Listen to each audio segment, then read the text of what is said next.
Welcome. Today, I'll show you how to send a photo with text to a chat on X, formerly known as Twitter, using your PC with the latest update. Whether you want to share a memory, an idea, or just brighten someone's day, adding a photo and a message to your direct chats is quick and easy. First, open your browser and head over to x.com. Make sure you're logged into your account so you can access all the messaging features. Once you're in, look at the menu on the left side of the screen and click on Messages. This will take you to your inbox, where you'll see all your recent conversations. Find the chat you want to send your photo to and click to open it. Inside the chat, look for the media icon.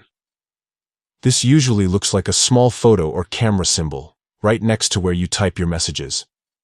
Click on this icon. A window will pop up, allowing you to browse your computer for the photo you want to send. Select your image, then click Open to attach it to your message. Now you'll see your chosen photo appear in the chat box. This is your chance to add some text.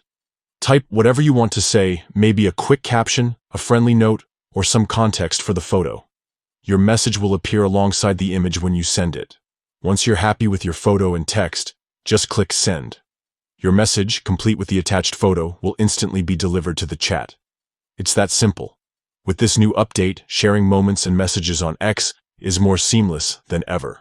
Try it out and make your conversations more engaging by combining visuals with your words. Thanks for watching, and enjoy connecting with your friends and followers on X.